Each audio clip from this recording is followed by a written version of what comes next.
Load correct. Bearing 1368 now. 1368 now. Set. Ready. Fire.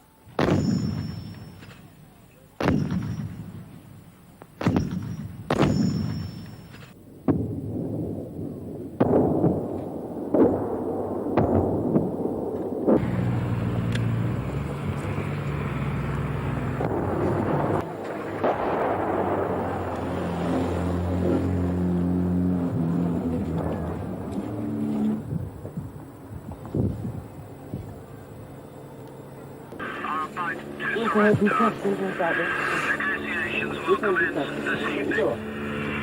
However, you are reminded that at the moment we still remain at war. We are still at war Argentina. with Argentina.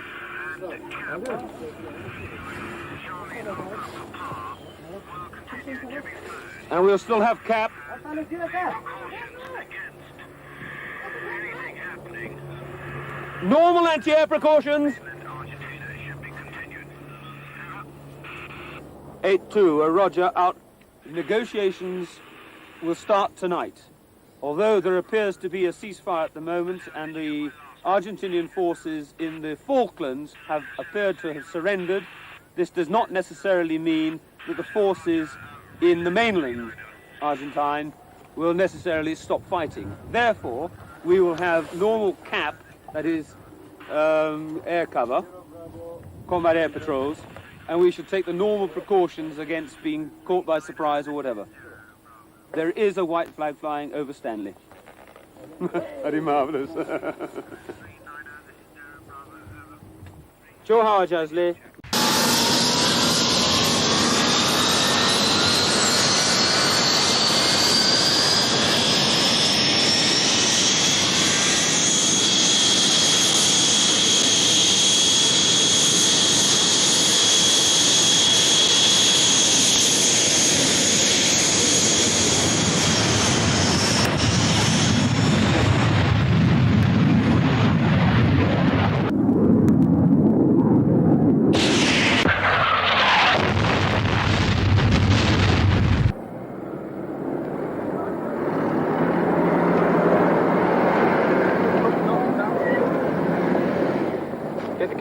In a month. Prime Minister, could you have a word with us, please?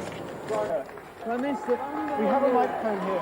Just wonderful news, and it's Great Britain. Marvellous forces, every single one of them. It's just been everyone together, and that's what matters. We knew what we had to do. We knew what we had to do. How do you feel about our And we went about it and did it. Do you think the ceasefire will hold, Prime Minister? I believe so. I believe so. There's still one or two things. Just listen to everyone. I must go down and talk to them. Right. Off the carpet, no?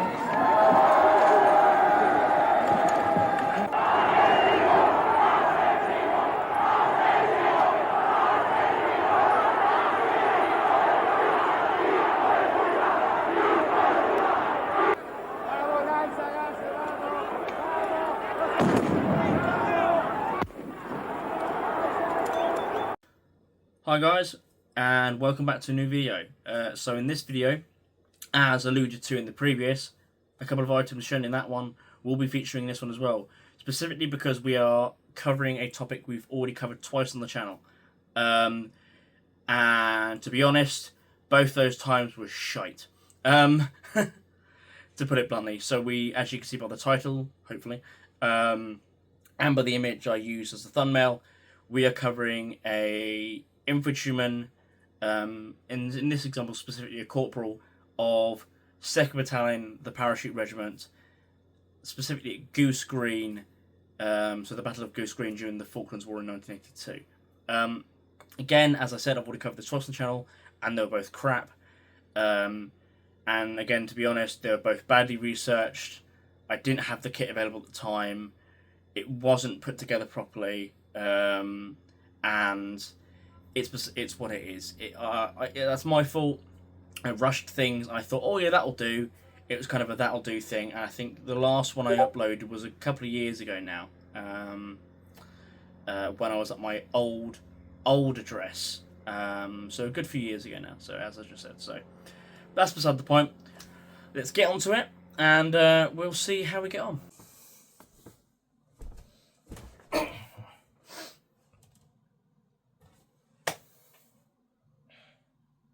Okay, now to the mannequin itself. So going from top to bottom, we have the maroon beret. Obviously, the beret known for the paras and that, but obviously it started off its life as all airborne forces, and to an extent throughout most of its life anyway, and even sort of till today really as well. I will preface though, with some of the items you'll see, or sort of should I say, how it's set up, is from what I've seen from multiple different pictures of guys in 2-para at the time, as well as own personal preference with how I've set things up in it as well. But just want to preface that before we go into it a bit more. So I said the maroon beret with a blackened paracat badge, obviously with Queen's crown and obviously the wings, etc. This is a Victor one. The label itself is what is mushed away from when it's been when it's gotten wet at some points, but this is a Victor beret. No, normally with the Victor ones, this might not necessarily be all the case, but generally the issue berets, what you got given when you passed out a P company, weren't particularly liked. So guys went out and bought their own ones, but they had the one they got, which obviously went in like a side and was kept safe. But the one they used every day was something like a Victor or whatever. They're not the best made things, but they're kind of good, and they look, in quote unquote, alley when you got it on, etc. Whatever you want to call it. But that's the beret itself. I'll just put that back up here. Going on to the garments being worn. So, in this specific thing, it can be a number of different things being worn at different points in the campaign, before, after, during the battle, whatever it may be. Clothing changes constantly, and what is being worn, if it's too warm, if it's too cold, if they're digging in, whatever it may be, like when they're digging in on the hills above St. Carlos, they might have stripped down just their shirts, for example, but then immediately put stuff back on because the weather changed again. Again, it's the Falklands, the weather changes every 5 bloody minutes. But getting onto the item itself, we have a windproof smock. This particular one is a metric one, but basically the same one they used at the time. The print's the same, everything is the same. Probably might have even been used at the time itself. You never know. You never know. I had showed the label in the previous video, so if you want to go look at that, again in contract numbers, not really my forte. Billowed pockets. These have been filled, obviously for the case of the impression I'm trying to cover here, with either bits of soft kit, gloves, maybe some rations, etc. A notebook, for example, which is I've used paracord or nylon cord to tie up here, so it can be taken out and you don't lose it. You don't use stuff like that. Again, this is a corporal of 2-para specifically, so you might have some duties as a section commander basically. So you might have some things you need to note down. I'd say gloves, etc. A cold weather cap is kept in the lower pockets as well, and anything that might be useful. As I showed us again in the previous video, to one of the other items there are other bits of kit hidden away in other places. But that's the general front of the para smock. So two pockets on the breast, 2 more on the lower hips. Again, below to allow more storage. Velcro closure with a zip. As you see here, it's a pull cord to tighten up the neck, and also the hood. The hood is wired, so you can create a bit more of a sort of shape around your head if you want to have the hood up. You can see another hood out here at the moment. This is a 68 pattern hood which I've attached to the para smock underneath. This is just an addition for my own use, because so I can have 2 different hoods, a warmer hood and then a windproof. Again, it's just what I thought would look quite good, and also it's kind of a nice practical purpose for it as well. If I don't want to use the wire hood, I have a different type of hood without ruining the other. So it's just for that purpose really. Has a rank slide on the front. There's also one on the back as well, so you can attach rank or other things of that nature, maybe a recognition thing, whatever we want to do. But that's there. Moving down, we have 58 pattern web equipment. You see multiple times on the channel, but this has been set up in a specific way. Generally, to a man, The guys in 2 para weren't carrying kiddie pouches. As part of the room, they mostly went with the water bottle kind of setup, which I've done here.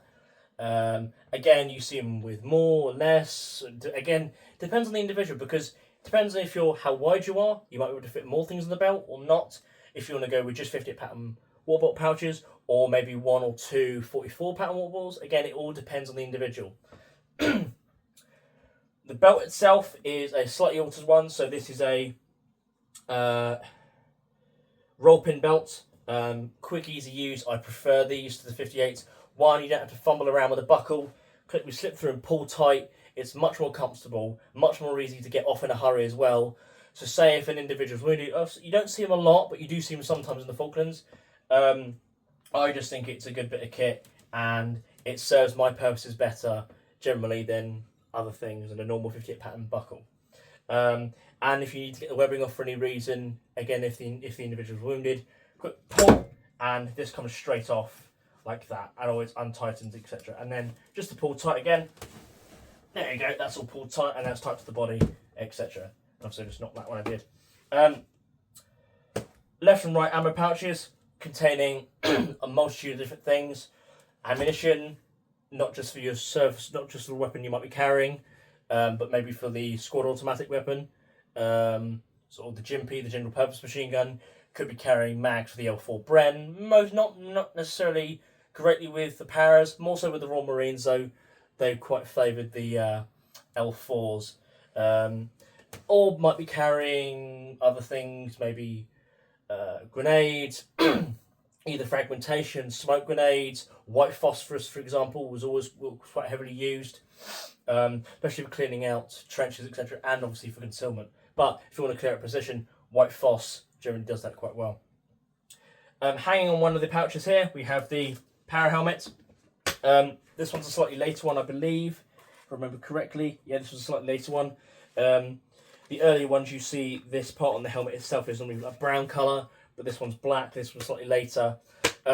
This was basically in service for a very long time. The original ones were made of fiberglass. The later ones, they started being made of a ballistic material. I think ballistic nylon. Eventually in the sort of the 2000s, for what I remember. Basically, this was sort of the paratrooper's helmet. This replaced, quote unquote, the HSAT. So the helmet, Steel Airborne Troops, which you do see still pop up in the Falklands with several people, including members of the Royal Engineers units, etc. So 59 and units like that. But here we see a net over it, which has been taped down with lecky tape. Could use the large rubber band, things you see, but I've used lecky tape to cinch it down. The camo pattern itself is a nice little addition. It's Mitchell cover. So I've seen at least probably about a dozen different individuals wearing it, or using it as a helmet coverage at the time. I think it's quite a neat little thing. The Mitchell cover, obviously known for its use in the Vietnam War by the Americans, but used here by members of the parachute regiment, etc. in the Falklands. Very nice little addition. So I just put that to the side, so you can see the rest of the thing. So there's the front of the unit itself. Attached to the pouch here, you can see, if I just move that out of the way, so you can actually see. Sorry, there you go. You see a field dressing.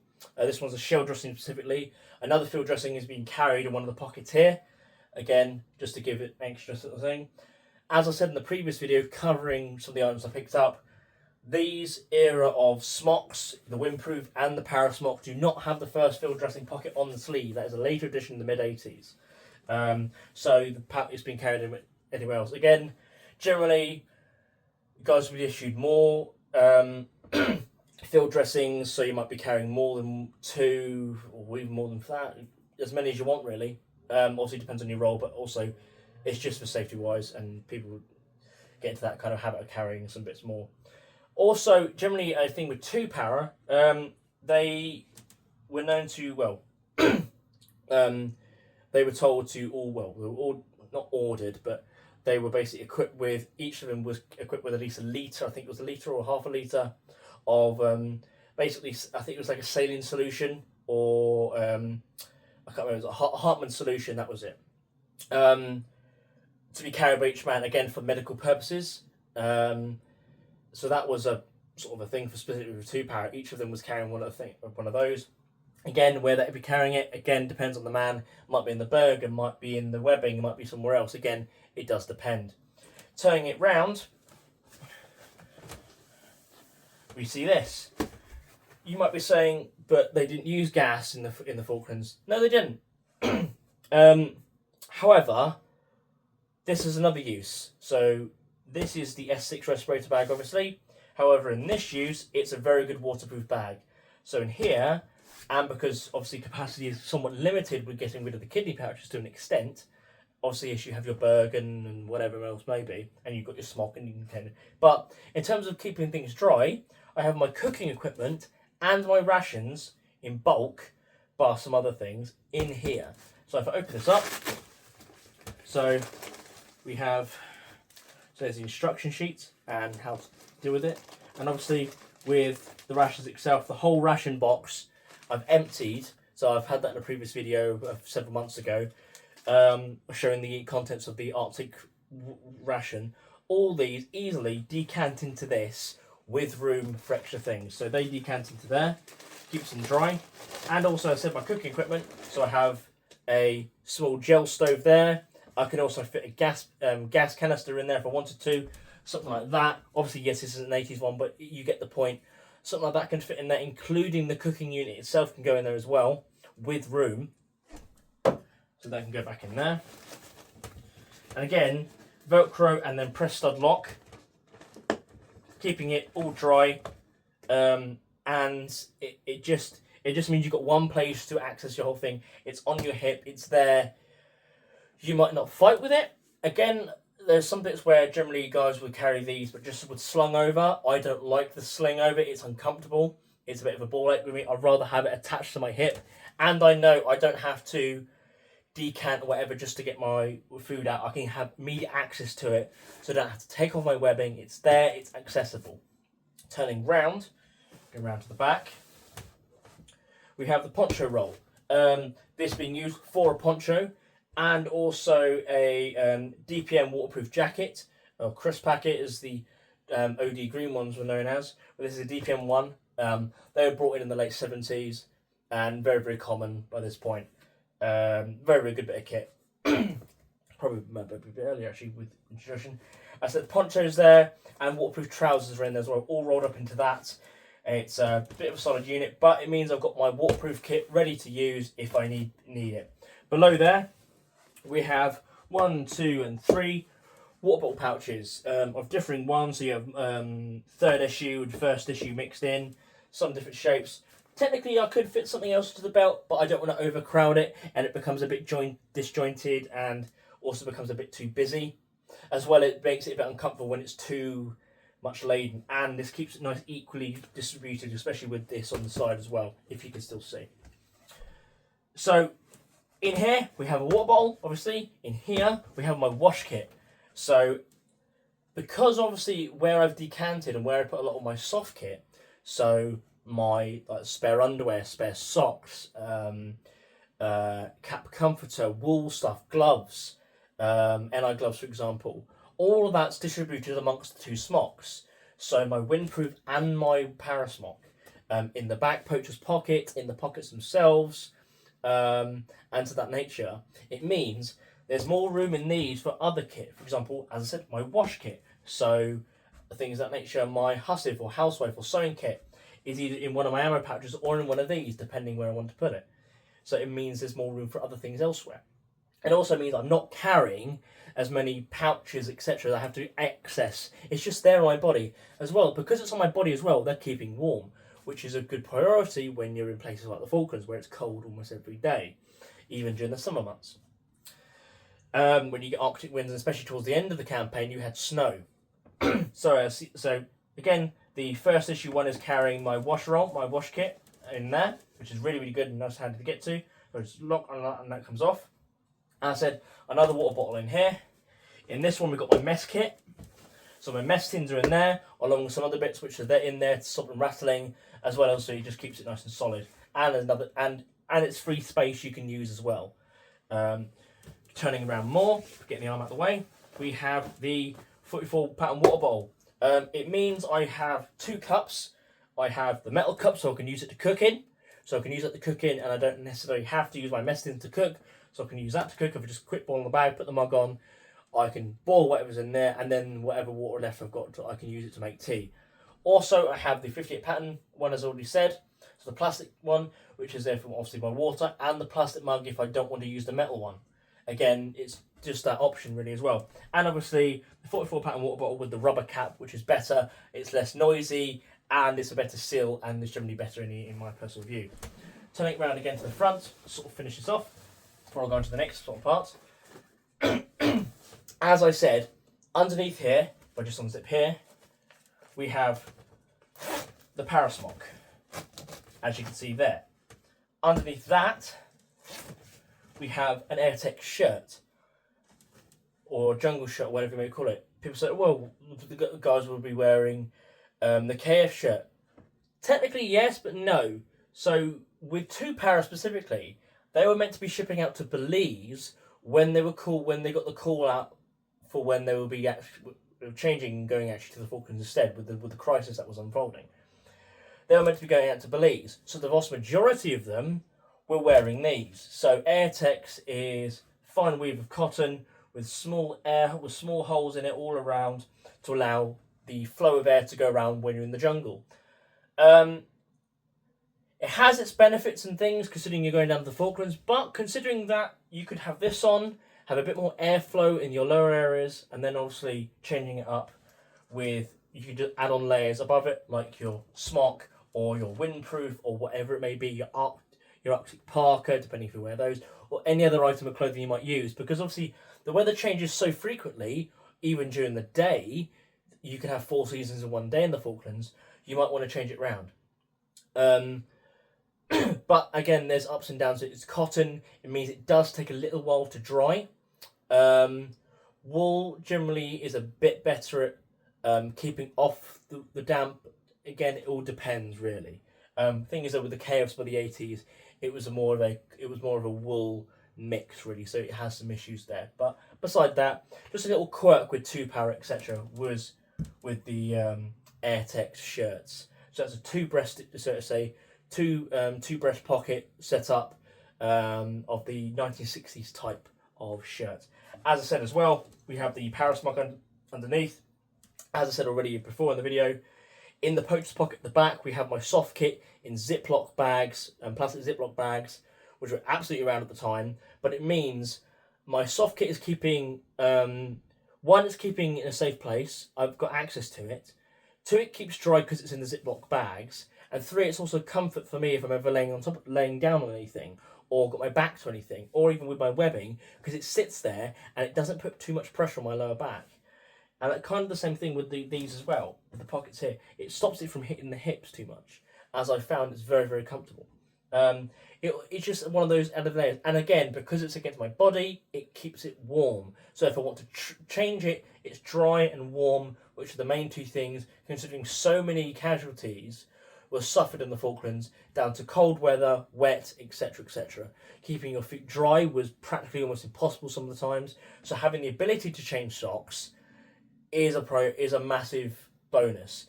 And also when you get to things like your Bergen, you generally want to waterproof your Bergen.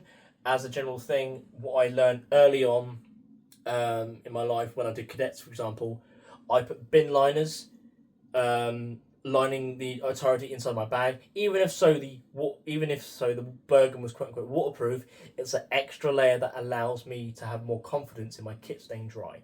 That is the main things. And that's just from a personal thing. Again, personal little things I've added in to what I do here. That's the main thing. So I hope that's a bit of a better understanding of what this shows. In terms of leg wear, we have, again, I'll quickly show those actually. Again, it goes into the whole thing of the paras in general at this time. So it was more common in general for the paras, even during the 70s, to not use things like lightweight trousers or the trousers over green or things of that nature, or even 68 pattern trousers, which again weren't really used by members of 3rd Commander Brigade to an extent. The paras, for example, both 2 and 3, liked using the 50 pattern jungle or your jungle trousers. So these are a repro pair. So it's a crossbelt setup with buckles. You cross it over, and this was the preferred trouser worn by the members of the parachute regiment during the Falklands, or generally even before that, really, to an extent. Not completely a case, but the vast majority of them I've seen wearing these. I've seen some wearing lightweights, but the vast majority wearing these. And then over that, obviously with the Falklands, you see a lot of them wearing windproof trousers. So DPM windproof trousers, I'll quickly grab a pair to show you. He says.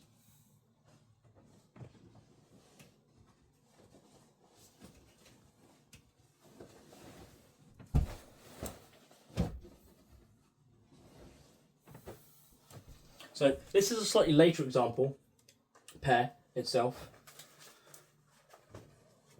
Windproof trousers. So fly, you have a F50 pocket on the front, 2 pockets here. The hand pockets themselves, hip pockets, they're there as well. And they're over trousers. They're over trousers to go over your main trousers you're wearing. Again, they're windproof, that's the main point. I do have another pair which is slightly earlier, but I don't have them on hand at the moment. But everything in total, that's the general basics, I would say, really, in terms of a man from 2-para. So there are different points where I've seen for some guys, they didn't wear their para smocks during the campaign, they kept them in their Bergens. That may be. But for the case of this, I've just had it on there. So that is one change that might be necessary. Again, for the event I'm putting this kit together for, which is the end of July, I'm hoping the weather is terrible, personally, because I prefer it that way. If it's raining a bit, okay, that's whatever. If it's cold, I'll be happy. It means I find it easier to wrap up than I do to try and get cool. As some of you know, with the weekend just gone, if you're in the UK, we had a very massive heat wave, which was somewhat unbearable at some points, considering with the humidity. And doing Falklands in that weather would have been absolutely disastrous. So I'm hoping it is going to be nice and chill, nice and cold to an extent, and because I can wrap up warm. That's not too much of trouble. Quick thing actually to add, again, boots wise, again, it depends with other members of 3rd Commander Brigade, so the Royal Marines, etc., would have something different, but primarily with 2 and 3 para, it was DMS boots with puttees. That's the main thing. Maybe you might have some NI patrol boots, but the vast majority DMS boots and puttees. Again, they really showed they were long in the tooth and weren't suited to that kind of terrain, and obviously by the end of the year, they were being replaced. But yeah, that's kind of the end of it. I'll go on to myself in the debriefing room. Thanks, guys.